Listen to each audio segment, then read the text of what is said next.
May hindi alam ng karamihan na nanood at nagsubaybay sa debate namin ni Ostad Barcelon na may nangyari pala, mga kapatid, na yung mga kaharap mismo na nakaupo sa debate na mga babaeng Muslim ay nag-iiyakan sa resulta ng debate.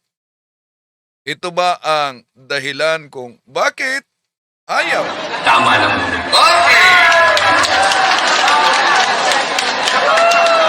Ayaw yata tanggapin ni Ustads ang kamay ko.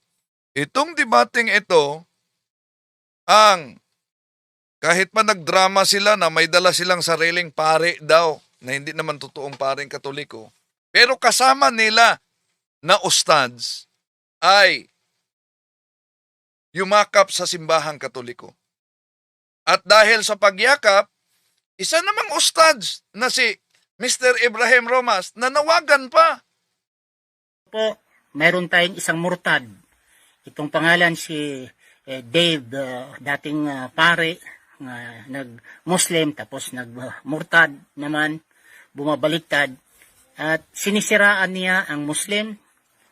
Pero mayroon din tayong special po nga mga kamusliman natin, mga kapatid, nga sila po ang in charge sa sila po ang mga tinatawag natin nga mujahidin. Kung kilala niyo si Dave, kung itong nag-viral nga video nga dating Muslim nagmurtad at nagsasalita ngayon pinapahiya ang mga Muslim, ano mang ang ginagawa ninyo? Nagkaharap na kami sa debate nitong si Mr. Ibrahim Romas. Nanawagan siya sa mujahidin umano ng Islam dahil sa nagmurtad. Ano ba kayo? Religion of peace o religion of pieces? Tatalakayin natin ito.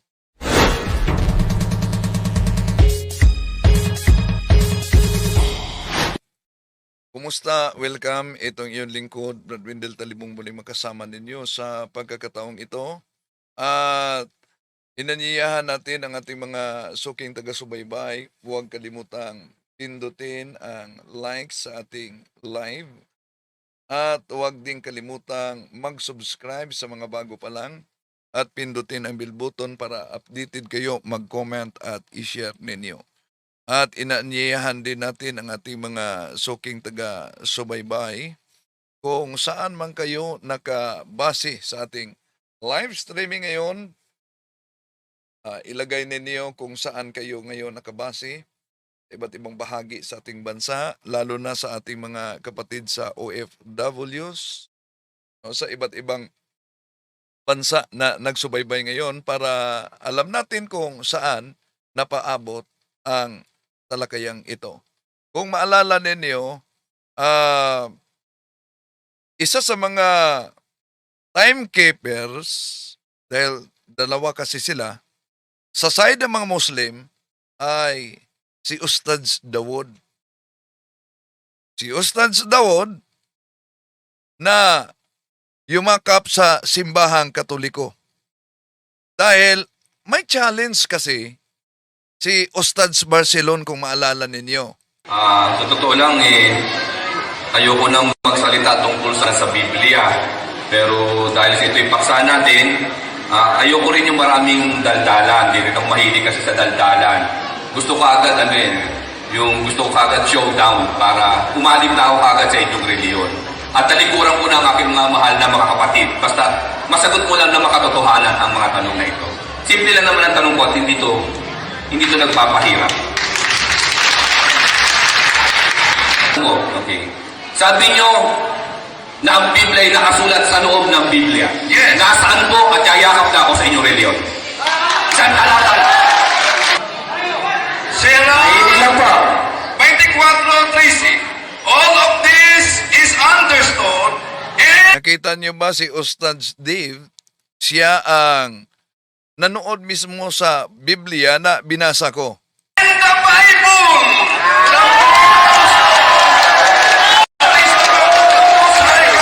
Kaya, alis ka na sa pagiging Islam mo. Okay. So, yung tanong niya na saan mababasa sa loob ng Biblia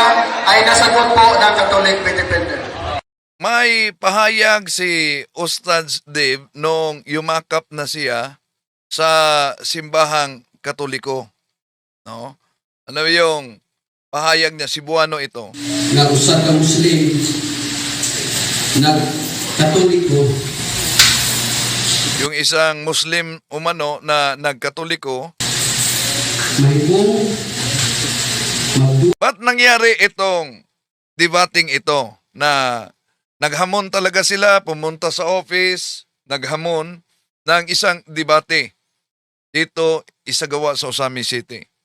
Dahil may ilan na kasi na mga Muslim na sa pagsubaybay nila sa ating programa, sila'y ganap na yumakap sa simbahang Katoliko. Kaya nga, may isa pang Muslim na tatawag talaga sa programa sa radio station at nagpabinyag na siya.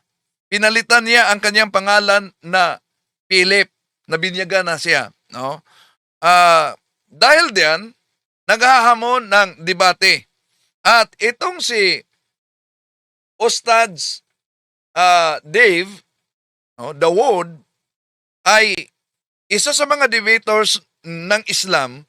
Milyon-milyon pala ang halaga na budget para sa kanilang propagation. Para na ang mga Kristiyano ay madala nila sa pagiging Muslim. Pakinggan natin. Buddha, matingala, malipay, pero ang kasagaran, kinig yung mahibong, nga nung mubiyak pa man ko sa akong pagka-Muslim. Una, Ito, kanyang testimony. Bakit iniwan niya ang kanyang pagiging Muslim daw? naanan ako ang kanang gitawag ko fame. Nandyan na umano sa kanya bilang Muslim ang kanyang kasikatan. Sikat kay Luzon, Visayas, Mindanao, and even Luzon, Visayas, Mindanao, isa siya sa mga debaters kasi. At lalo na sa ibang bansa. to the other parts of tumakisgot ang kwarta na ngano man kami nga mga gitawag og balik Islam, kami nga gitawag og mga Islamic propagators. Sila ang tinatawag na Islamic propagators. Pero mali yung tatawaging balik Islam dahil ang claim nila, ang Pilipinas ay Islam na umano at ginawang Kristiyano. Kaya sa propaganda nila, balik Islam. Pinangga kaayo. Pag-post pa lang nato sa Facebook, gilantan ko pagkasunod adlaw. Sa Muslim pa siya, nung nag-post daw umano siya sa Facebook na nagkalagnat siya, sunod araw, Kuan ako sa Whittier, Palawan, Holier, Western Union, Western Union, ang tugani na black ko sa Western Union kaya naman na-block pa siya sa Western Union. Bakit? I am receiving, there was a man na nakadawat ko more than 500,000 pesos. Meron daw buwan na nakatanggap siya ng mahigit 500,000 na yan Why na yung trabaho, isang yaw ang Islam, panagaag bugas, Yan ang kanilang taktika sa kanilang propagation na ipangaral ang Islam, bigyan daw umano ng bigas, yon ang taktika nila. Bigyan ng bigas, panagaag karni, karne, bigyan din ng karne, paiskuilangan ang mga anak, paaralin yung mga anak. dito sa Cebu, tagaan mo house and lot basta mag-Muslim mo. Sa Cebu daw, bigyan ng house and lot kung kayo'y yayakap sa Islam. Sino ba ang di madala diyan, lalo na sa mga Kristiyanong mahihirap? Deciding mag-Muslim. One time, napel ko debate dito sa Osamis, Windel Talibong. Ito, sa debate daw. Bakit iniwan niya ang pagiging Muslim? Sumama siya sa debate. Dito sa Sami, sila ang naghamon yan. Yung debate na yan, sa harap mismo kauna-unahang debating na saksihan talaga na yung mga babaeng nasa harap ay nag-iiyakan. Panagaag bugas, panagaag karni, paeskwilahan ang mga anak. Dito sa Cebu, tagaan mo house and lot basta mag-Muslim mo. Inside Grabe, ano? Para lang iwanan ang pagiging Kristiyano. Bigyan ng house and lot daw umano para mag-Muslim. mag-Muslim. One time, yapel ko debate dito sa Osamis. Yung debate na naganap dito sa Osamis, kung maalala ninyo. Wendell Talibong versus Ahmad Barcelon. Ako at versus Barcelon. Dahil may challenge kasi si Barcelon. May challenge si Barcelon. Tuloy muna natin.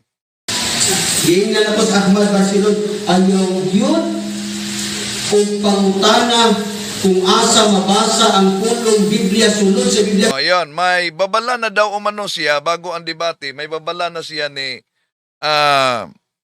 Barcelon na wag mong itanong kay Wendell kung saan mabasa ang salitang Biblia sa loob ng Biblia. Yabong ka. Dahil, yabo talaga. Ang hirong itong dako. Hindi daw umano nakinig. Pangutana naman. Yun talaga. Tinanong talaga. Ginamit talaga na tanong. Ito bagay. May challenge pa. Sa totoo lang, ayoko nang magsalita tungkol sa Biblia. Pero dahil sa ito'y paksa natin, ayoko rin yung maraming daldalan. Hindi rin ako mahilig kasi sa daldalan. Gusto ko agad, yung gusto ko agad showdown para umalim na ako agad sa inyong reliyon. At talikuran ko na ang aking mga mahal na mga kapatid. Basta masagot mo lang na makatotohanan ang mga tanong na ito. Simple lang naman ang tanong ko at hindi to nagpapahirap. Okay. Sabi nyo na ang Biblia ay nakasulat sa loob ng Biblia. Yes. Nasaan po at yayakap na ako sa inyong reliyon? Saan talatan? Ilan pa? 24:13. All of this is understood in the Bible.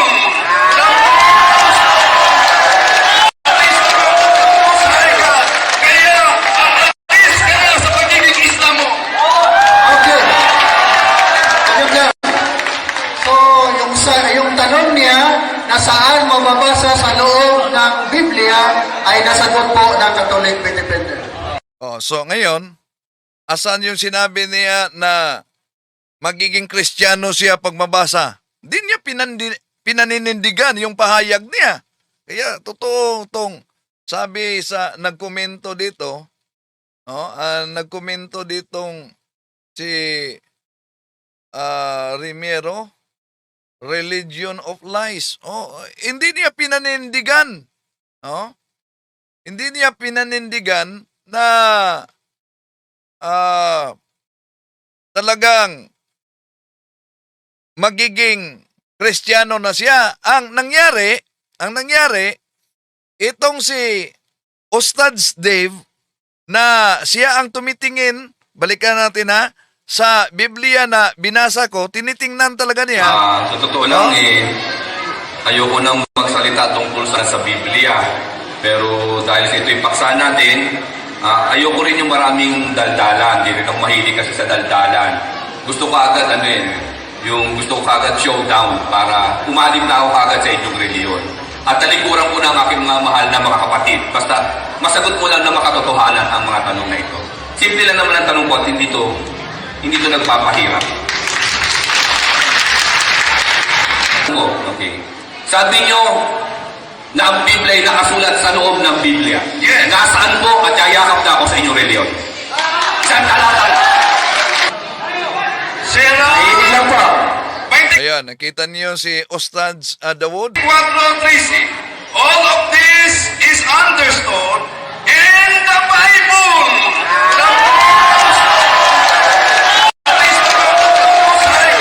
Kaya, alis ka na sa pagiging Islam mo. Okay. So, yung tanong niya na saan mababasa sa loob ng Biblia ay nasagot po ng Catholic Independent. Yan. Yun ang nangyari. So, hindi pinanindigan ni Ustad Barcelon ang kaniyang pahayag na pag may mabasa, iiwanan niya ang pagiging Muslim. Iba ang nangyari. Si Ustad Dawood ang umiwan sa Islam. Salamat, pinakamata. Di panguta naman. Yan ako. Kung ang Cebu, malangoy pa, gilangoy na nato doon ako'y nalipag-bloom sa uwaw. So, nahihiya daw umano siya sa resulta sa debate namin ni Barcelon. Oh. Nausman pa sa debate ni Wendell Talibong. Oh, so nauulitan pa umano, nauulit pa sa debate namin kanino?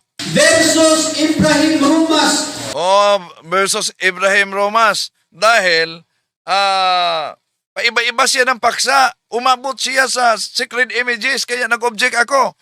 Pero pinatuloy pa rin niya. Napagsamba ng larawan kaya ginamit ko yung kanilang footnote sa Quran na si Muhammad ay sinasamba. Ang sagot niya doon, may Muslim ngang sumasamba ng puno, sumasamba sa libing, may mga Muslim daw umanong sumasamba sa pira. Si Ustads Ibrahim Romas mismo ang nagsagot yan. Tuloy natin. Former 70 Adventist Evangelist.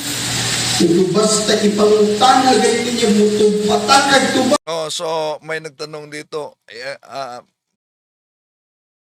kailan o mano nangyari? Mga 2006 pa siguro ito. 2006. At nasaan na si Barcelon? Tapos sa debating ito, wala na siyang debate, di ba? Namansin niyo? Wala na siyang debate. Pagkatapos sa debating ito.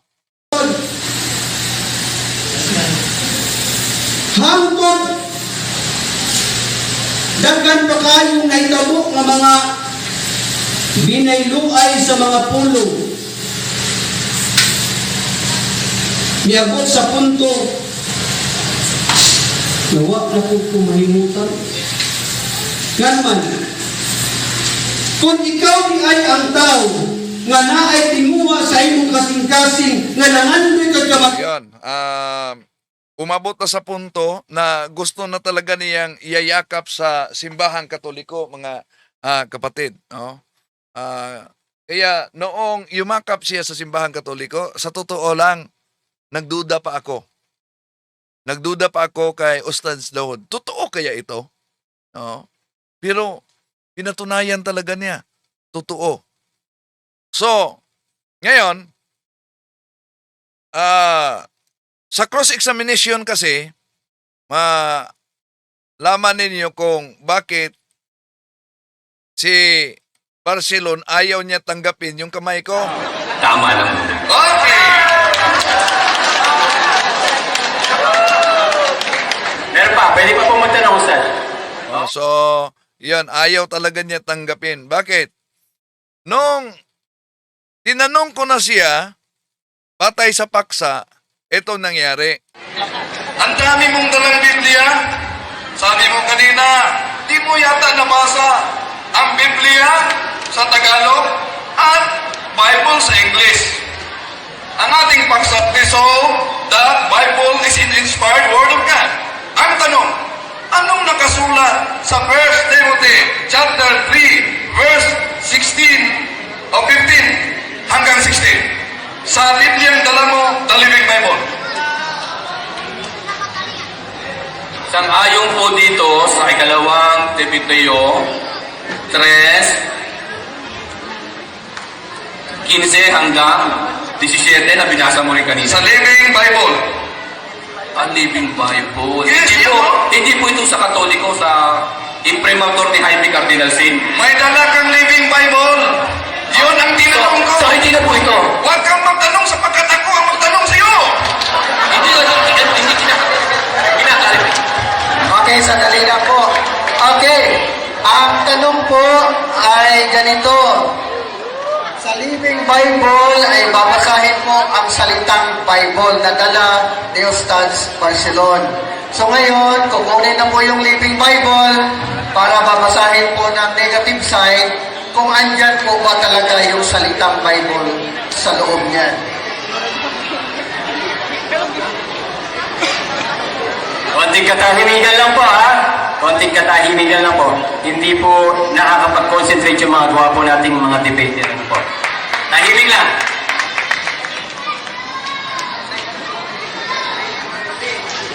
Up to 16.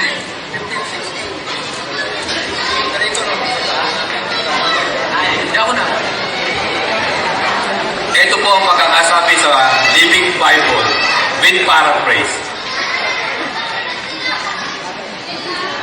The whole Bible was given to us by inspiration from God and to make us realize what is wrong in our lives. It strengthened us out and helped us to do what is right. Tanong, sang-ayon ka ba ng ating paksa ay nabasa mo sa Biblia ang dala mo mismo?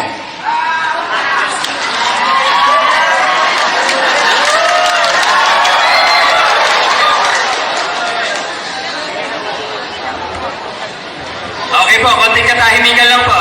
Opo. Konting katahimikan lang po. Okay, ano pa?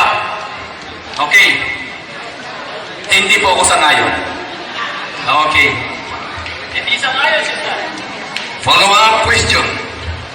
Bago pa lang nabasa mo ang dala mo mismong Biblia na the whole Bible. Ngayon, sabi mo hindi ka sang-ayon na nabasa mo. Kung ngayon mariin mong pinabulaan na yung ginamit mo at binasa mo ay nasa loob mismo ang salitang Bible? Pinabubulaanan ko po. Maraming salamat. Sunod na tanong. Sa ngayon ka na ang ating paksa ay nabasa mo sa dala mo mismong Bible? Sangayon po ako. Okay. Kaya ka po ako nagbasa eh. Kanina sabi mo, hindi ka sang-ayon na nabasa mo. Ngayon, sinabi mo, sang-ayon ka nabasa mo. Alin ang totoo?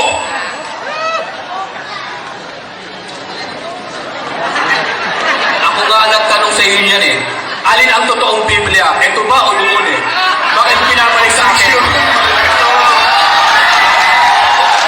Yan ang bahagi sa debate, mga kapatid. Kaya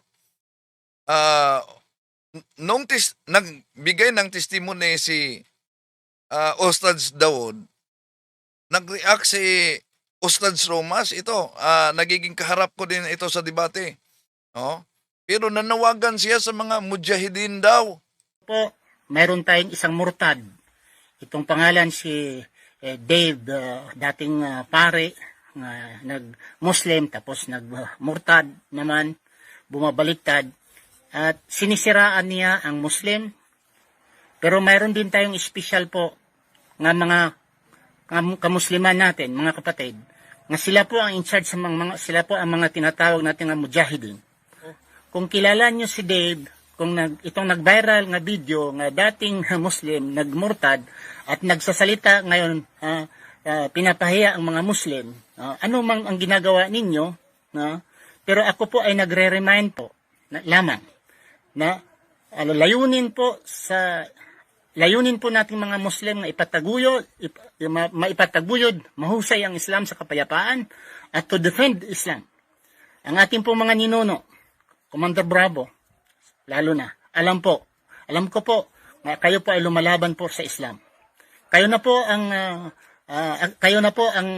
bahala sa taong ito, kung ano po ang inyong sa korte po, sa Islamic Court, kung ano man ang inyong hustisya, ako lang po ay nagre-remind nga tayong mga Muslim, layunin po natin kung sino man ang naglapastangan sa ating mga Muslim nga kapatid, totoong mga Muslim, at sino pang naglapastangan sa Islam, layunin po, hindi lang sa mga mujahidin, layunin po ang lipunin itong klaseng mga tao sa ngalan po ng jihad.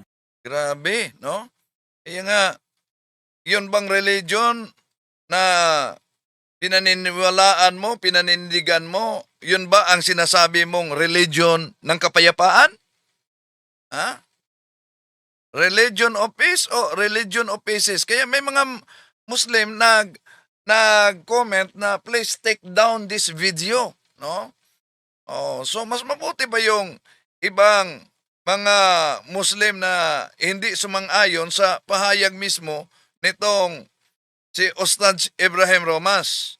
At may katanungan dito sa si Jason Roman sa Malaybalay Bukidnon. Maninoy, maayong hapon. Kumusta naman si Bro Dave?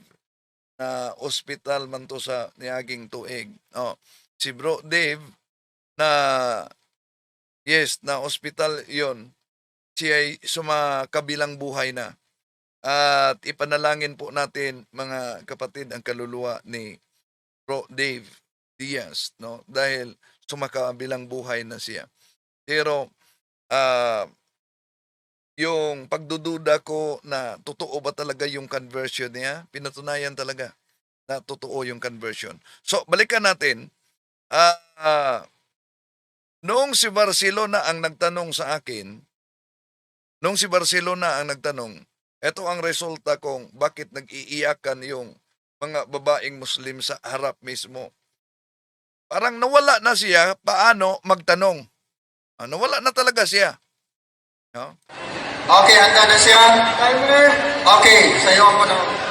Sa kabutihan ng lahat, hindi ko pwede pong interpolate ang ating kapatid, kundi para sa kanyang kabutihan at kabutihan ng lahat, magtatanong lang ako ng mga bagay na sinabi niya kaninang isa-isang contradiction. Unahin mo yung una, sinabi mo kapatid.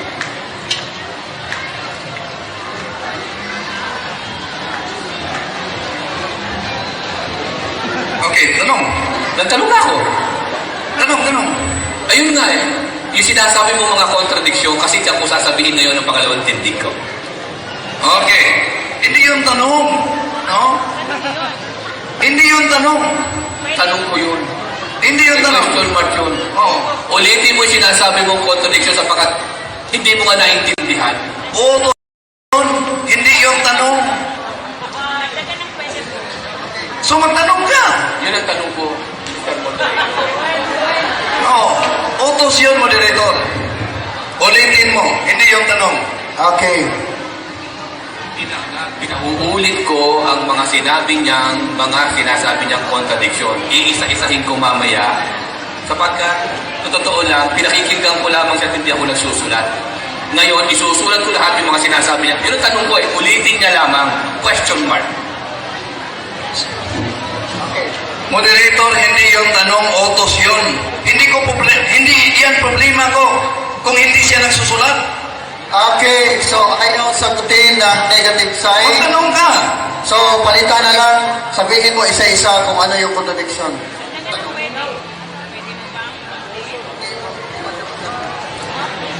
Kalimutan na ni Ustad paano siya magtanong. Pwede mo bang ulitin yung mga contradiction sinabi mo kanina? Okay. Ito, pwede mo bang ulitin? Request yun. Hindi yung tanong. Utos, request, gawin mong tanong. I will answer you. Okay, so ganito na lang. Yung marinig niyo sa background, yun ang mga babaeng Muslim na sa harap. Tanong na lang yun, no? Tanong na lang yun. Hindi man sasagutin yung request. Saan yung mga talatang pinagbabanggit mo kanina na contradiction? Tanong. Yun ang tanong. Yun ang tanong. Oh. Yun ang tanong. Okay. Isulat mo. Ginamit ko kanina ang naturang talata 37:11 sa Quran, we created out of sticky clay. Habang sa kapital, we created out of plastic clay. Sunod na tanong. Sunod na tanong. Okay, so i-klaro natin ha. Yung unang contradiction na sinasabi niya sa 37:11, sinabi doon, stick clay. Doon naman sa isa, ano yun? Talatang 22? Yung plastic clay, saan mabasa yun? Sa naturang talata rin. Sa natuwang talata pa rin. Oo, sa So, naturang stick talata. clay, tsaka plastic clay. Sa isang talata lang yun. Galing kay Victal at kay Yusuf Ali. Sunod na tanong. Hindi, yun mismo, sabihin mo lahat yung mga contradiction ginoon, ano? Sunod na tanong. Utos na yun. Saan yung mga talata na sinabi mo kanina na mga contradiction? Okay. Unang talata yun. Pangalawang talata. Ginamit ko kanina ang chapter 22 verse 47 at chapter 70 verse 4. Sunod na tanong. Yung pangatlo. Pangatlo pa rin. Okay. Ito ang pangatlo. Ginamit ko kanina ang Quran chapter 2 verse 29. Quran chapter 29 verse 27. Sunod pa rin? Okay. Ginamit So makita natin sa background yan, nandyan nag-attend si Attorney G1 Paisones. kanina ang Quran chapter 18 verse 86. Quran chapter 18 verse 90. Quran chapter 36 verse 38.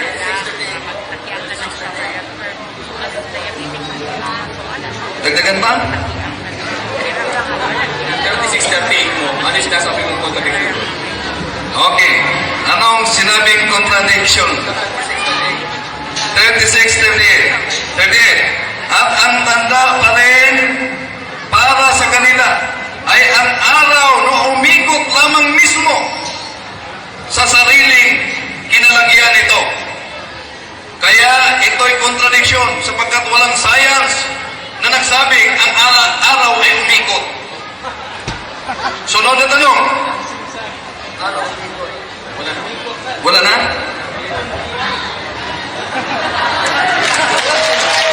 Yun ang bahagi mga kapatid. No? Malaking halaga daw, ayon kay Dave, ang para sa propagation ng Islam. Pero sana paabot ito sa ating mga kapatid na tinatawag balik Islam. Kayo ang magdesisyon kaugnay sa debating ito. Maraming salamat sa inyong pagsubaybay. Hanggang sa muli, ito inyong lingkod, Brad Windel. I am Catholic. I am alive. I